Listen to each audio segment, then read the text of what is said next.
Good afternoon, everyone, and welcome to this Cambridge Centre for Evaluation and Monitoring webinar on the Cambridge Wellbeing Check. So just a few housekeeping notes before we get started. So please note that your microphones are muted, so we cannot hear any members of the audience, and this is to ensure good sound quality. But if you would like to ask questions, and please do, please post them in the questions section, which is located on the right-hand side of your screen in the GoToWebinar control panel. And we'll answer your questions at the end of the webinar. You'll receive a certificate of attendance sent to your email inbox 1 hour after the webinar finishes, and you'll receive a copy of the webinar recording and the slides sent to you via email next week. Just a bit about us. So we are CHEM, which is the Centre for Evaluation and Monitoring. We've been working with schools for 40 years in over 100 countries. We're known for our evidence-based research approach to baseline and formative assessments, using extensive data sets to support future outcomes and development. We work with schools, ministries, and associations to transform the outcomes of the students they teach. In 2019, we became part of the University of Cambridge, which has supported our research and abilities to support young people across the world. We help teachers turn data into knowledge, we bridge the gap between research and practice, and we provide evidence to support good decision-making. Just a little note before we begin, we'd love to hear where you're joining us from today, so please feel free to use the chat box to introduce yourself. And we'd also love to know whether you're already using a wellbeing check or something similar for your students at your school already. And if so, we'd love to know which one you're using. So please feel free to put your responses in the chat box and we'll have a look at those as we go along. So I'll now hand over to Mark Frazer, who's our teaching and learning lead, to find out a little bit more about the Cambridge Wellbeing Check. Over to you, Mark. Thanks very much, Megan. And just very quickly, just a very short sort of potted history about myself. I'm, as Megan said, teaching and learning lead here at Cambridge Centre for Evaluation and Monitoring. Before I joined in 2015, I was a head teacher and a teacher of schools in and around the northeast of England for about 18 years. And mainly my role here is to work bridging the gap between the world of research and the theoretical development of assessments, and translating that into language which hopefully teachers in real educational settings on the front line will understand. So just before we start as well, it's worth just dropping a mention to Place to Be. No connection with us directly, but just if you are looking for ideas on top of what we're going to show you this evening, here's a great website for you to check out. When you get the slides, you can either click on the logo and visit their website, or just search for them, using a search engine. And as you can see, there's a little screen grab there with lots of activities that you may wish to be able to use in school this week. But in terms of what we're going to be talking about today, first of all, I'm going to have a think about what is well-being, kind of the theoretical underpinnings of it, why it's important, particularly in a school or a college setting, why it's important to assess well-being. Then point 4, we'll move on and we'll talk a little bit about the Cambridge Wellbeing Check, and I'll show you a little bit about that and show you some of the reports. And then the final part is just me kind of imagining, if I was back in school, what might I be doing once I've carried out a wellbeing check or a survey of any sort about my students' wellbeing? How could I then take that information and use it to improve wellbeing in my particular setting? So first off, when I was pulling the slides together for this, it was interesting to come across this OECD report from 2020. And in many ways, until recently, there's been quite a few indicators that for most people around the world, their quality of life was improving. And as mentioned, this document was published almost 3 years ago in March 2020. And even though cautionary messages were included in the report, at that time, I don't think many of us could have imagined the circumstances that were about to unfold. So since then, we've had the pandemic, we've got war on our doorstep in Europe, deepening environmental worries, the cost of living crisis, fuel poverty, all of these things have emerged since. So what next? So I think adults and young people alike are arguably far more anxious about daily life than they were just 2 years previously, or 3 years ago. And if one good thing has come out of the sort of these unpleasant events, is that it's perhaps caused us to refocus on the importance that we give to personal well-being. And that's more prominent now than it's been for a while. But what do we mean by well-being? Particularly in the current context in schools or in colleges. Now, there are a lot of surveys and academic work that's taken place in the recent past, but not many of them focus on school life directly. Some reports give an insight into what children and young people may be thinking. This is quite a nice example, something that was commissioned by the Children's Society, and it looks at what they call the sort of the Good Childhood Index, and it's taken from sort of a medium scale survey, the British Household Survey, as it's called, which looks at sort of the lives of people across the United Kingdom. And in the last wave of the survey, sort of before any of the sort of the disturbances that we know about,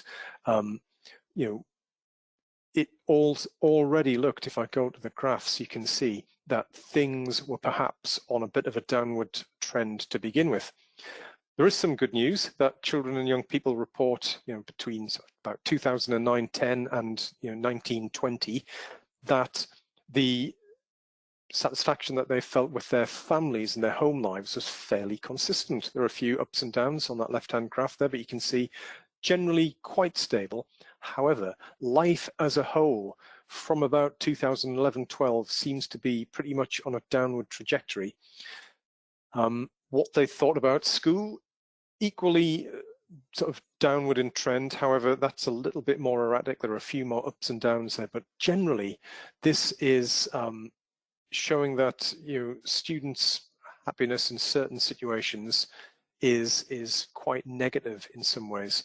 And as mentioned, this is British Household Panel Survey, so this is just looking at about 5,000 households from across the UK. So it's a medium-sized survey, but it gives us an interesting insight into what children and young people may be thinking.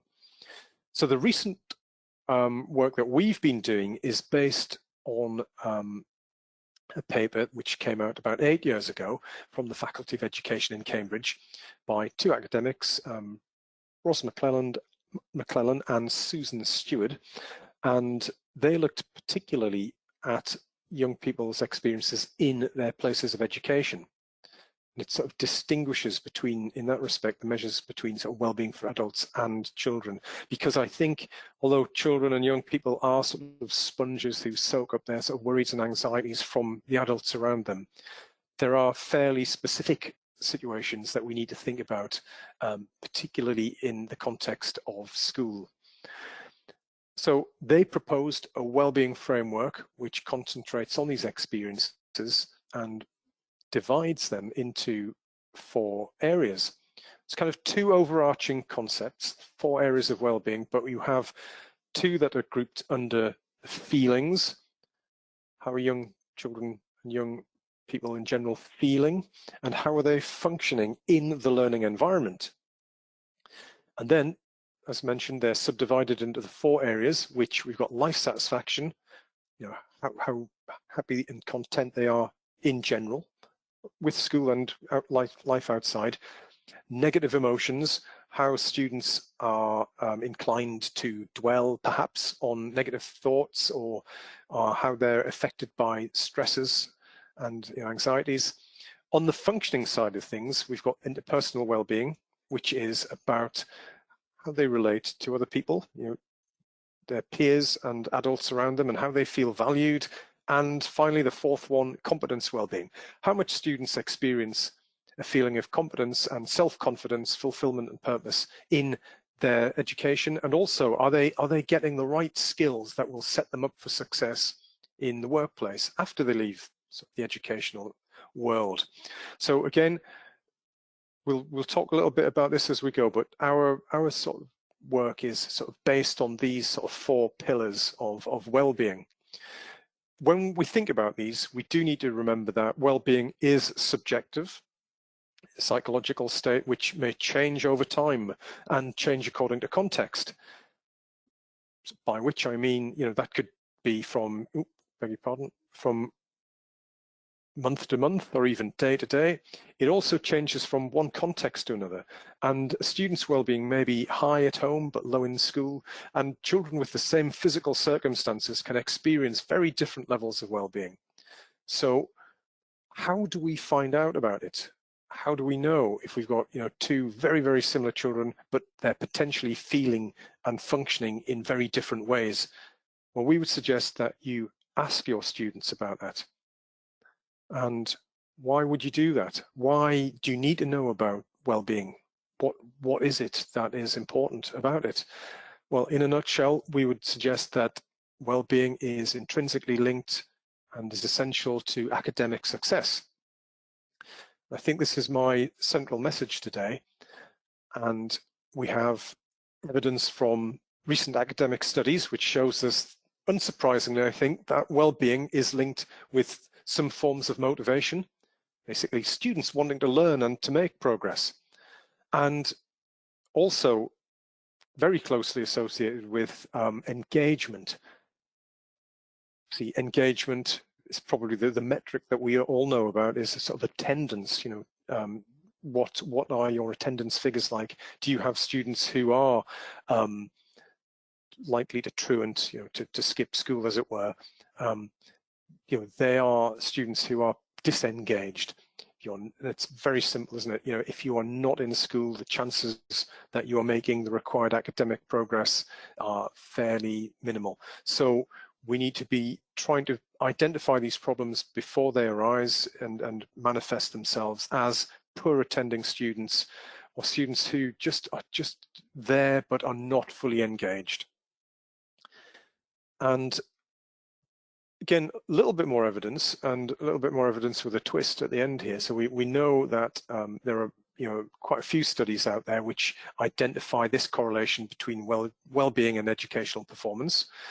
And interestingly, a paper presented at a conference last year by a couple of Cambridge colleagues, Irenka Suto and Tom Benton, and they looked in their work at this kind of meta study. They're looking at a literature review of what other surveys have found out, and they find that not only is well-being and attainment linked to the sort of the motivation and the engagement of the students, but this is also heavily dependent upon the way your policies are implemented in school.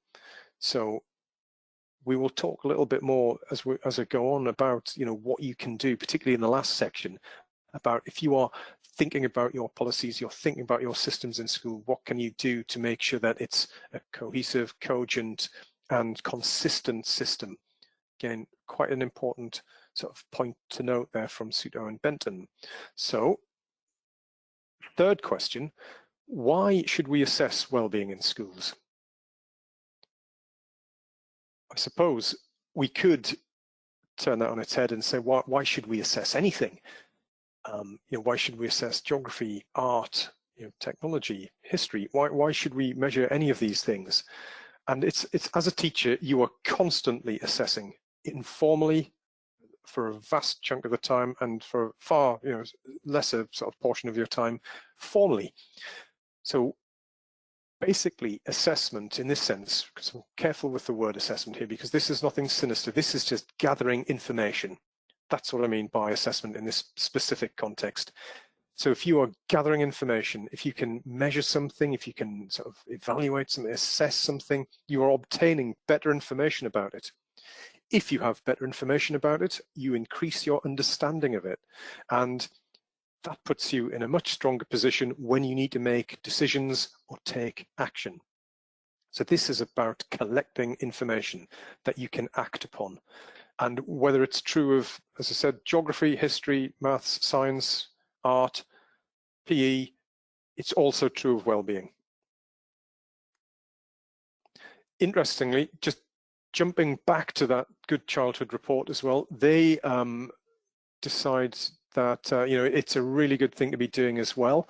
And there's an acknowledgement, as it says here, of the importance of childhood well-being in recent policy making. And also it picks out here that the need to ask children themselves about their well-being rather than kind of relying on what adults might think is now far more commonly accepted. So if you use a well-being check, as Megan said at the start, it'd be good if you could just drop down a kind of yes or no kind of answer into the chat. I can't see the chat, but it'll be interesting to see at the end if we've got a rough sort of straw poll of what people are doing in schools. If you're using, say, our well-being check, or indeed any other well-being check, you should be able to do some fairly basic things with it. And firstly, we would suggest that you use it as part of your teacher's toolkit, and you teach and explore well-being with students based around well-being lessons.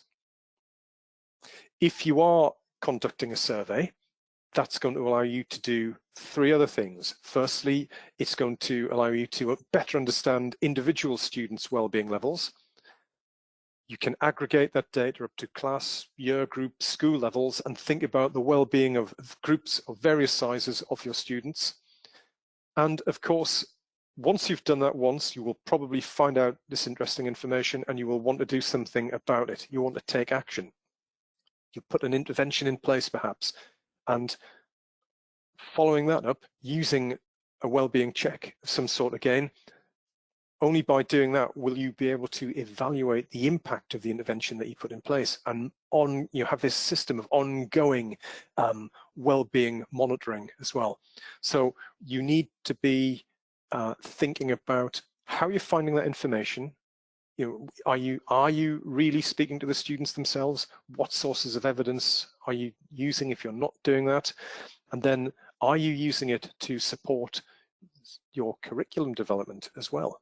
So again, lots of interesting and key questions kind of hinge around this. So a little bit about our Wellbeing Check, the Cambridge Wellbeing Check, which we launched last year and has been listed as a finalist in the BET Awards coming up next month. So very, very quickly, just to go through, it's a digital or it's a digital product which you can run on a PC, a tablet, or a laptop. So it involves no paperwork or marking to conduct the wellbeing check itself. Definitely paperwork if you want it in the lesson plans, but I'll say more about that later on. It's a quick and easy system to set up and use. It's very basic. It's just based on 22 questions. Show you some of the questions in a moment, but it's flexible. You can fit it in around sort of your lessons and your school day in general. And if you subscribe to using our system, you can use it as many times as you like throughout the year as you feel the need to do. And the questions are, I've just got two very, very simple examples here. And the whole premise, these questions are taken directly from that McClellan and Stewart paper that I mentioned earlier in the presentation. And the questions are deliberately short and simple for a couple of reasons, or three reasons mainly. If children have literacy problems, we don't want these to be challenging. If students are speakers of English as an additional language, we don't want to take any chances there. We want these to be very easy to understand. And thirdly, we're not trying to trick anybody here. These have got to be really obvious, clear-cut questions because we want simple answers. And the simple answers to simple questions just looks like this. It's 5 options, what we call a Likert scale. You've got this 5-point scale, sort of ranging between never and always. And also, some of the questions you can see, when I'm at school I feel happy, when I'm at school I feel sad. They're kind of the opposite side of the same coin. So we do that for a couple of reasons. Just as a kind of safeguard against students kind of clicking through randomly, we would, if you saw 2 sort of contradictory answers when you look at the reports, that would just be a flag that maybe the student just hasn't even engaged with this survey, which in itself is an interesting flag. And the scale looks like this, where for the positive questions, 1 is low, 5 is high, and then that's reversed for the negative feelings questions. So again, just so that you can sort of have a common sense check when you are looking at your data. Sometimes it's interesting to see that if a child is simultaneously claiming to be always happy or always sad, you know that there is something not quite right, and that is just a cue for a conversation.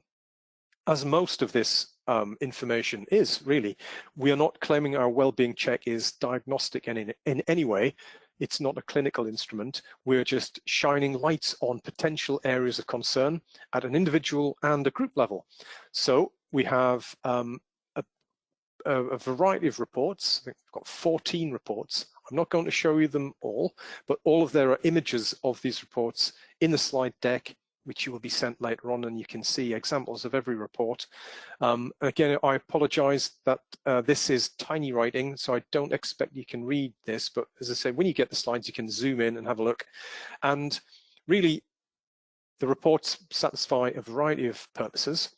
This one is for individual students, and it just shows their responses. So we've got every question, so we'd have all 22 questions, and we've got a tick box system which just shows how the response was provided by that student. If we get particularly low responses, like I feel confident, never in this particular example, we get a red tick with a shaded background, and that's just a very sort of simple, this is what the student reported kind of report. We have this report, which is a variant on the student report, and we have little vignettes, little descriptors, which appear in the boxes here. So we've got the area of well-being and a little descriptor of what the area of well-being is, what does that mean, and then a little summary of how the student responded in the 4 key areas of well-being.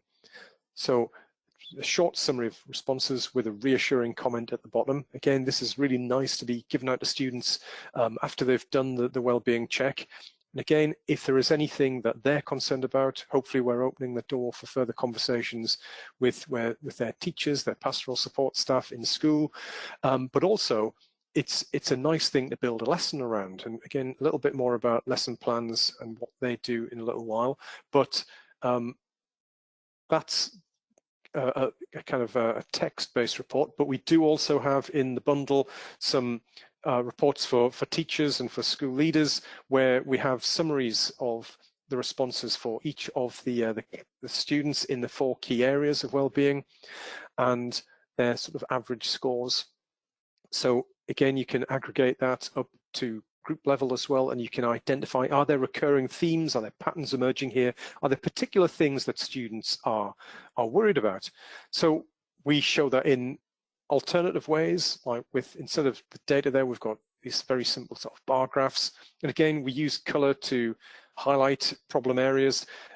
This is, we've got these for groups and individuals. This is an individual example, but as you can see, Martin in this case is fairly positive, I would say. He's well above 4 in all of the first 3 areas of well-being, but for some reason he is absolutely, just sort of scraping along there in terms of negative emotions. This is somebody who was quite sort of inclined to sort of dwell on some of the negative things here. And really, again, this is just made up data, but you get the idea that this is just a flag. If you saw this as a teacher, you'd be thinking, right, okay, I need to find out more about what's going on there. It's nothing more complicated than that. It's just, this is something that Martin and his teacher or support, member of the support staff could sit down and have a chat about. Why, I see you're feeling quite positive in these areas, but there's obviously something troubling you, and I'd just like to maybe ask you a little bit more about that. So that can be a cue, again, another cue for a conversation. In terms of looking at the bigger picture, we have detailed response sort of analyses, and this is one of them in terms of for every student, we've got their aggregated data. So this is just a class report, and for every question, there's a breakdown of how the class responded. So the first 2 things there, I feel good about myself, I feel healthy. You've got a kind of a good spread of from middle of the road to very positive sort of responses there. However, third example there, I feel that I am doing well. We've got there's a red flag. You know, we've got 20%, we've got 1/5 of that class who think that they never feel that they're doing well. So there's a confidence problem here with some of the class, and we've got nobody at that top end. So we've got quite a big chunk of children in the middle, and a troublingly large group at the bottom who are reporting sort of negative responses. So again, this is something that maybe could be part of a whole class initiative. This could be in your PHSE or your citizenship, whatever you call it in your setting. This is good ammunition, we would argue, for detailed discussions about what we're feeling as a group and what we can do to help each other, as well as you as teachers being able to focus attention in on individuals. And then we have other reports, again, for more sort of analytical purposes. You can look as a school, or you can use this as part of a lesson plan and say, look, this is how we reported. A bit like the previous one, we've got quite a lot of people here feeling quite positive about most things in the group, but competence, well-being seems to be a little bit down, sort of slightly lower than the others. So why is that? And again, building your sort of your work around that in your well-being sessions, and we hope that this can be just a useful stimulus for further discussion. Again, tiny writing, so please don't try and read this, but when you see the slides, hopefully you can. But the reports come with this helpful little table where it gives you the name of the report, what the report contains, and then just some suggested areas for how you might use that report, for whether it's with a group with to inform lesson plans, or to understand individual students and identify those with low levels of well-being. Lesson plans, as mentioned, we've currently got 4, and a 5th one is coming very soon. And again, these are for the a good swathe of the age range here, so you can see from lower primary up to upper secondary, and we have quite lengthy documents. These are about 30 pages each and cover two lessons, and there's a lot of sort of background information as well. So these, quite lengthy. Some people will look at them and think, I'm going to use that as a script, or others will look at them and think, I'm just going to cherry pick what I want from these, and that's what teachers do. So we're hopefully able to just give you a lot of information, and you can take from it what you need. But there's some nice ideas of activities in there, what you can do in your sort of your well-being sessions, or in your sort of tutor groups or pastoral groups, or if you're a residential school, you might do these in your sort of your houses, where the students are accommodated. Whichever way you decide to do this, we see customers using these already in very different ways. If you bought into our system, there are 3 sorts of support that are available to you. You get the documentation, the guidance that comes with it. You've got access to our customer support team by phone and email, and we have our online support hub. So back to me, thinking I was in school still, and what might I do if I was thinking about improving well-being in my schools on the back of a well-being check. So I've carried out my check, so I've got my information, but I also need to think about my systems and my processes and policies that I have in place. And again, I've in other webinars that you may have seen, we've shown you this document. Now, this is, I think, from about 2015 originally, but it still has quite a lot of value, I think. If you are familiar with the .gov.uk website, you will know that in the sort of the DFE strand of it, you've got an awful lot of documentation there, and that documentation is sort of piled on. So the newer stuff's all near the top, and there are thousands of documents there, and quite useful, valuable things are easily buried in that pile. So either when you get the slides, click on the image there, or just search for this document, promoting children and young people's mental health and well-being, a whole school or college approach. This is really good advice about what you might do to either put a policy and a process in place, or maybe you want to use this to review an existing system that you have. Again, depends where you are and how you want to use it. But this document describes 8 principles for doing just that, for promoting this consistent and fairly sort of robust system of promoting mental health and well-being across your setting. And some interesting facts in the introduction to the document. Again, just a little bit more context. The Mental Health of Children and Young People in England survey in 2020 found that 16% of children between the ages of 5 and 16 have a probable mental health disorder. And that's an increase from 2017. As we know, and as I said earlier on, there's an awful lot of change has taken place since then. So pessimistically, the number of children who are affected is probably a little bit worse than that, sadly. So in the document itself, there is this nice model, which you can see has 8 areas of or principles of promoting an effective mental health and well-being approach. If you use the Cambridge Wellbeing Check, or as mentioned, any decent wellbeing check, it's going to help you to do at least 3 of those things, perhaps more. But finding out what the issues are that are affecting your students in your setting, that's going to allow them, well, that's enabling the student voice in the first instance. So their voice is influencing your decisions. So your decisions would include what to teach, how to support well-being. So that's curriculum development, teaching and learning focus here. So that's promoting resilience and supporting social and emotional learning there. And thirdly, to think about using a well-being check is allowing you to identify needs in the first place, and then to go on to monitor the impact of the interventions that you put in place. So again, there's the link at the bottom left-hand side of the slide. When you get the pack, you can easily follow it. And once you've done those things, you're going to be left thinking, what on earth do we do? We've uncovered things here that we had no idea about, perhaps, or we're just really not sure where to turn. So there are some documents that we produce that can help you go to various sources of free online support. One I'm going to pick out just because I really like it, and before Christmas I was at a conference and somebody else picked out this very website.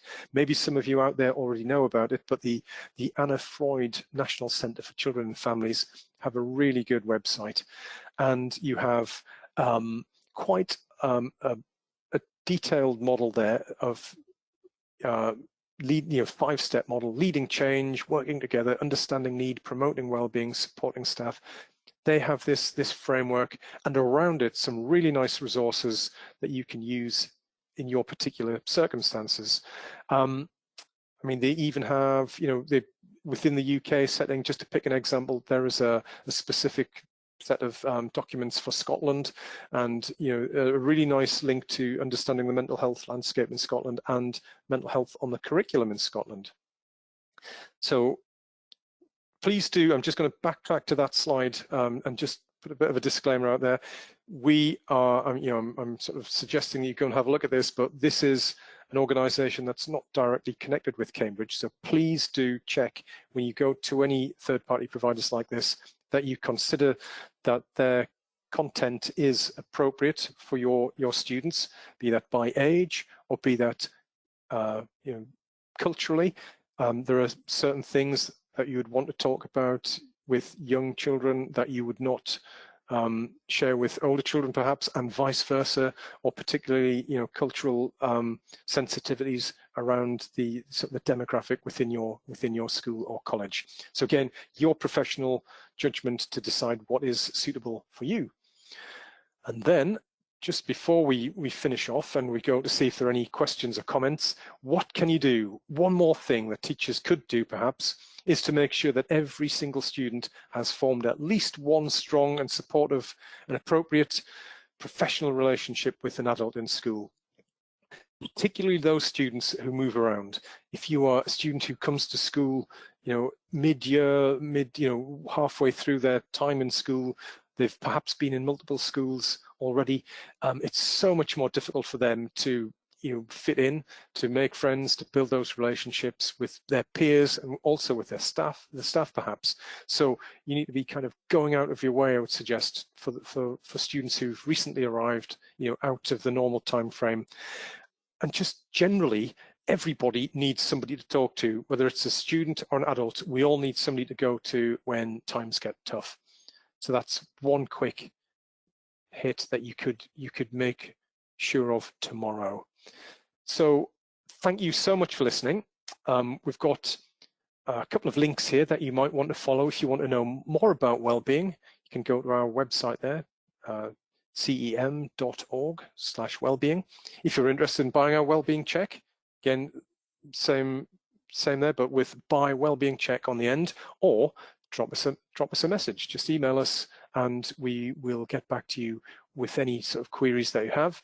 But with that in mind, with questions in mind, thank you so much for listening. And I'm going to see if Megan is able just to come on and see if we have anything in the chat. Great, thank you so much, Mark.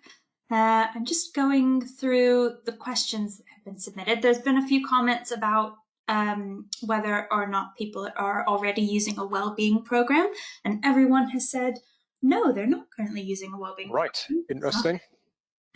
Thanks for sharing. Yep, well, that's interesting background. That's again sort of stacks up with what I found out when was the event I mentioned just before Christmas. Yeah, very few schools are doing that. So whether it's our system or another system, we would suggest that you need a system.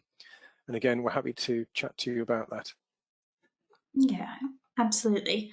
There are a few questions. So the first one is whether data can be exported either in Excel or otherwise.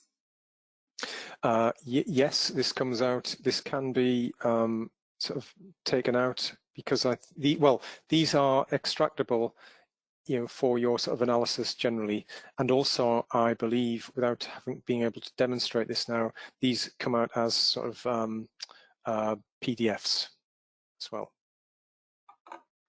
Thank you. What's the youngest age group the wellbeing check can be used with? From the equivalent of year 3, so that's approximately 7 years old, we would advocate. Thank you. Sorry, we've had quite a few people writing in, so thank you. Great fact, everyone needs somebody. Oh, sorry, I lost that. Everyone needs somebody to talk to when things get tough. It's a piece of feedback for you there, Mark. Yeah, absolutely. Yeah, whoever you are, however old you are, for sure. Yes, I agree. There's a question about can a wellbeing check realistically be used with pre-primary? With pre-primary, I mean, we are not advocating pre-primary. We're saying, from the equivalent of age 7, year 3 upwards. I think, yeah, I would be concerned about using it with very young children for sure. Thank you. There's a question here about how one could help a child to develop a relationship with a teacher. Do you have any thoughts on that?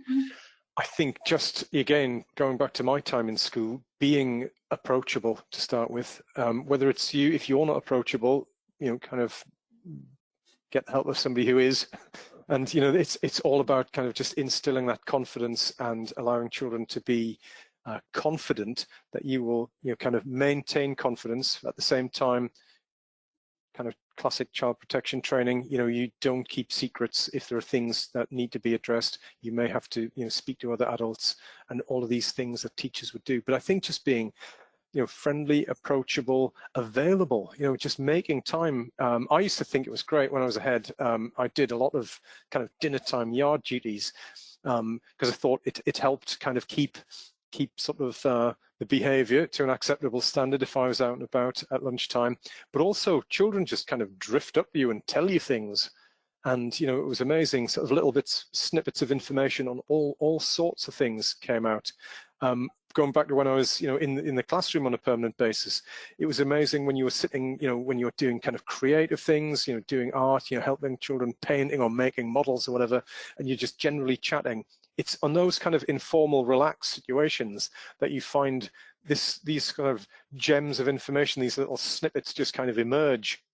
So I think it's about being all of those things: approachable, accessible, friendly, understanding, and just making sure, if you're either doing that as a teacher or a school leader yourself, but just engendering that kind of ethos in the rest of the staff as well. Family groups we used to have in one of my previous schools, where we had the children who we paired up with younger children all the way up through the school, so from nursery up to kind of year 6 children in my setting. And it was amazing what the younger children would tell the older children, who would then feel the need to kind of pass on as well. So just kind of engineering these informal situations where you can kind of just, in a relaxed and non-threatening way, just allow children to talk. That's really great advice. Thanks, Mark. There's just a follow-up question regarding the pre-primary aspect to the wellbeing check. Do you know if there are any plans to provide support for pre-primary or wellbeing check questions which can be used with pre-primary? I'm not sure if we're doing that. Again, our work was just based on the Susan Stewart and Ross McClellan paper. Again, there's nothing to stop you finding that paper and having a look to see what the questions are and maybe modifying them for yourself. But again, it's one of those things. I think the younger the children are, there's the greater the danger that they don't necessarily understand the question, and perhaps, you know, depending on how the question's asked, I think certainly the younger children are, they feel the need to give particular answers which tend to be skewed towards the positive. So again, it's maybe an informal approach would be the way to go there. And again, there are signs, aren't there, along the way, you know, with younger children, how engaged they are, how happy they are with others. Are they sort of, you know, not everybody's an introvert, as we know, but if there are children who are just not engaging with either their sort of peers or the staff or the work, I mean, they're sort of red flags, aren't they? You know, I think we're all, you know, a little bit shy at times, and we can be a little bit sort of withdrawn. But if there are consistent patterns, I think, you know, if I was back in school and I was looking at the children in my nursery, it's those children who you'd be kind of just watching very closely and, you know, trying to engage them in chat. And certainly perhaps, you know, whether you think it's appropriate or not, perhaps, you know, parental involvement as well may be appropriate. Obviously, there are situations where you definitely don't want to talk to the parents if you suspect there's a child protection problem on the, you know, the far end of that spectrum. But again, it's a balancing act. And again, this is something teachers are superb at. You know, teachers know the children so well because they're with them so much of the time. So just have a think maybe along those lines before embarking on maybe something a little bit more formal. Thank you, Mark. Those are all of our questions. So thank you to everyone who submitted questions or comments. It's very much appreciated. I'd like to say a big thank you to Mark for presenting today and for all of you for attending. So I hope you found it useful and informative.